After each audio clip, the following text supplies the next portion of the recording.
तो ये fast adjustment है अपना नेक्स्ट टॉपिक।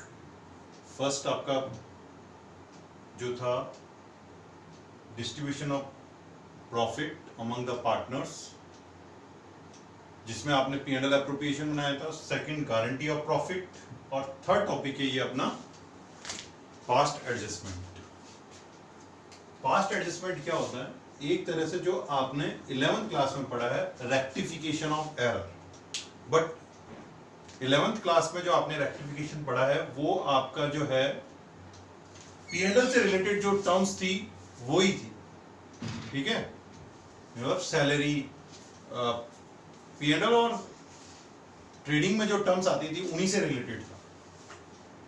वो आप ऑलरेडी डिस्कस कर चुके हैं 11th क्लास में। तो अब ये आपके पास है 12th क्लास का, यानी कि ओनली P&L एप्रोप्रिएशन में जो टर्म्स आएंगी उनसे रिलेटेड होगा, ठीक है। तो पास्ट एडजस्टमेंट यानी एक तरह से रेक्टिफिकेशंस की अपन बात कर लें।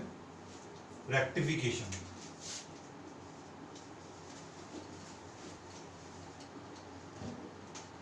जो हम करते थे उसी से रिलेटेड है। तो पास्ट एडजस्टमेंट यानी कि after closing the books we found that the some transactions are omitted और some are wrongly entered. After closing the books we found that some transactions are omitted, कुछ एंट्री अपन करना भूल गए या अपन ने रॉन्ग एंट्री कर दी है, उससे रिलेटेड होगा। रेक्टिफिकेशन में भी ये होता था, या तो हम गलत एंट्री कर देते या हम एंट्री करना भूल जाते।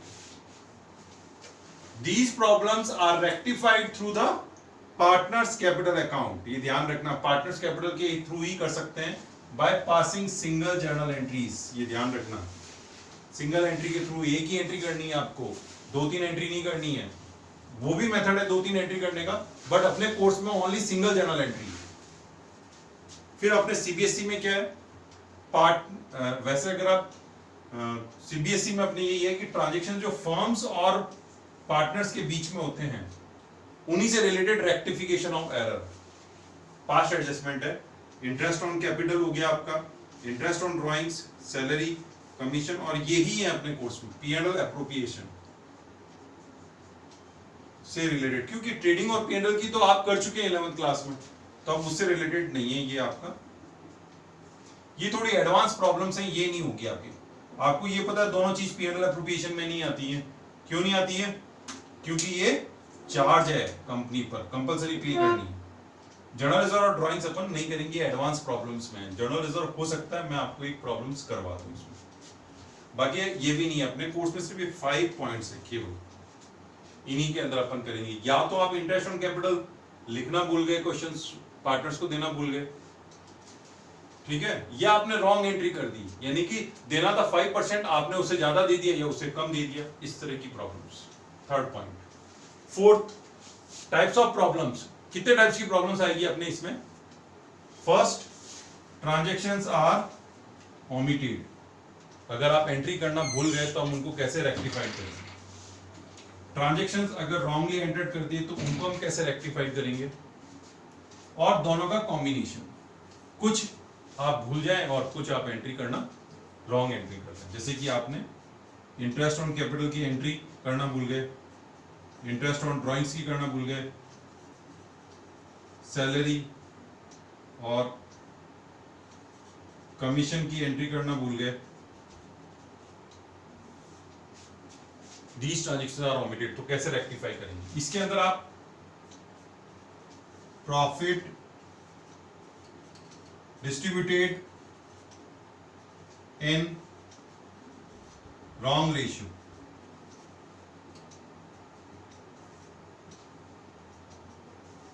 यानी कि 3:1 है और आपने कर दिया इक्वली। इंटरेस्ट ऑन कैपिटल आपको चार्ज करना था 10% और आपने कर दिया interest on capital charge at the rate of 10% instead of 12%। 12% की जगह आपने 10% कर दिया। और इसका ये कॉम्बिनेशन सपोज आईओसी भूल गए और प्रॉफिट जो है वो आप, ये तो ओमिटेड हो गया, और प्रॉफिट आपने रॉन्ग रेशियो में कर दिया। ठीक है, 3 टाइप्स की प्रॉब्लम्स होंगी। First, transactions are omitted, second wrongly entered, और दोनों का कॉम्बिनेशंस। फिफ्थ टॉपिक है, इसको हम सॉल्व कैसे करेंगे। सॉल्व करने का ये एक तो बताया इसका सॉल्यूशन कि आपको एक जर्नल एंट्री देनी है, वो भी पार्टनर्स कैपिटल अकाउंट की, और एक बनेगा वर्किंग नोट इसके अंदर कि जर्नल एंट्री में जैसे कोई पार्टनर्स कैपिटल की एंट्री करोगे तो डेबिट किसको करना है, क्रेडिट किसको करना है, इसके लिए हमें एक वर्किंग नोट बनाना होगा। जनरली कई लोग एनालिटिकल टेबल बना देते हैं, बता दूंगा मैं अभी आपको, और कई लोग दूसरा मेथड फॉलो करते हैं जिसके अंदर P&L एप्रोप्रिएशन बनाते हैं और साथ में पार्टनर्स कैपिटल अकाउंट। तो ये 5 पॉइंट्स हैं, omitted, wrongly entered, partners capital के through, single journal entry, transactions किसको रेक्टिफाई करना है अपन को, ओनली P&L एप्रोप्रिएशंस में। अब 11th वाले नहीं है अपने, ये 5 टाइप्स ऑफ प्रॉब्लम्स कौन सी होगी और कैसे आप इसको सॉल्व करोगे। अब सॉल्यूशन का मैं आपको बता देता हूं किस तरह से आप सॉल्यूशन करेंगे, इसका प्रोसीजर क्या होगा स्टेप बाय स्टेप। ये आप कॉपी कर लें, ठीक है। अब इसका मेथड कैसे सॉल्व करेंगे प्रॉब्लम्स, पहले मैं फर्स्ट वाली प्रॉब्लम सॉल्व करवाऊंगा, उसके बाद नेक्स्ट।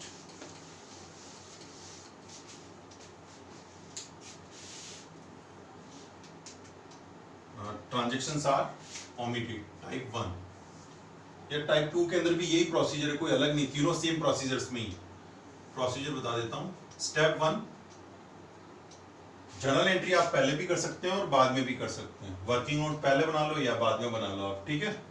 कोई जरूरी नहीं है कि पहले एंट्री का सोल्यूशन ही आएगा और उसके बाद ही वर्किंग नोट आएगा। आप पहले वर्किंग नोट बना लो, आप बाद में।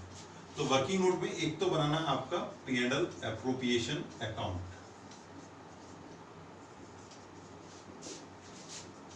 ये वर्किंग नोट है,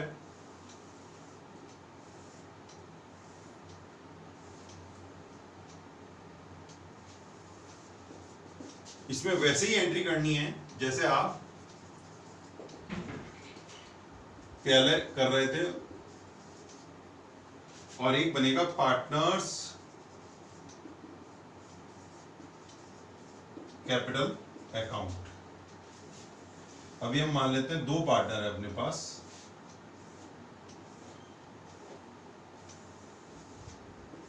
ए बी, और ये वर्किंग नोट है, आप ऊपर डेबिट क्रेडिट ना लिखें तो भी चल जाएगा। पर्टिकुलर्स, ठीक है। स्टेप लिखवा देता हूं मैं आपको।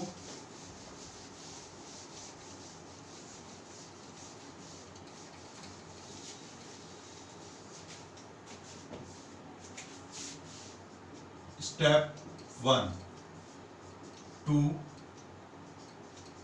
record all omitted transactions in P&L appropriation account and partners capital accounts, ठीक है। For example, only omitted transactions to salary, अगर आप भूल गए सैलरी टू ए, कमीशन भूल गए आप बी को देना, commission to B, interest on capital भूल गए आप, इंटरेस्ट ऑन कैपिटल ए और बी, इंटरेस्ट ऑन ड्राइंग्स अगर आप भूल गए तो इंटरेस्ट ऑन ड्राइंग्स की एंट्री कर दें आप। और फिर अपन को पता है इसका अपन बैलेंस कैलकुलेट करते हैं। बैलेंस जिस साइड भी है बाय किसमें, पार्टनर्स में डिवाइड कर देते हैं, बाय पार्टनर्स कैपिटल अकाउंट, ए और बी में बांट देते हैं अपन, और सारी की सारी ये पोस्टिंग कर देते हैं अपन पार्टनर्स कैपिटल अकाउंट। तो दूसरा स्टेप अपन लिख देते हैं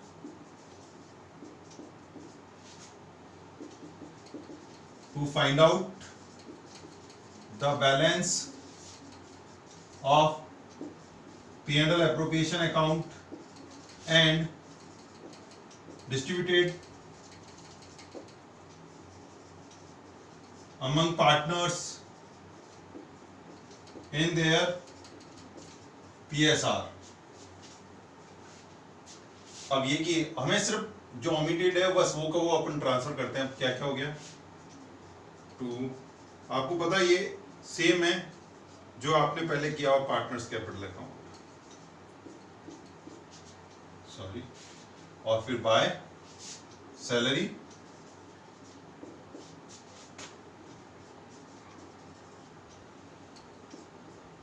फिर कमीशन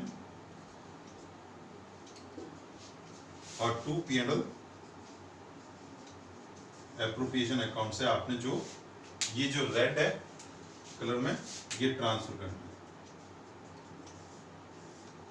है। अब उसके बाद आपको बैलेंस कैलकुलेट करना है। Step third,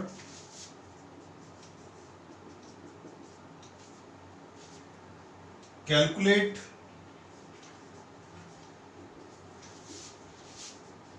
balance carried down in partners capital account and step अपन अब बैलेंस कैलकुलेट कर लेते हैं। सपोज ए का बैलेंस इधर आ रहा है, ये वाला आंसर,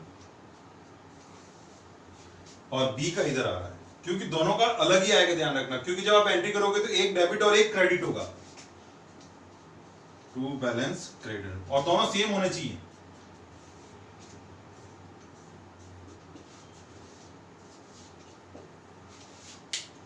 स्टेप फोर्थ,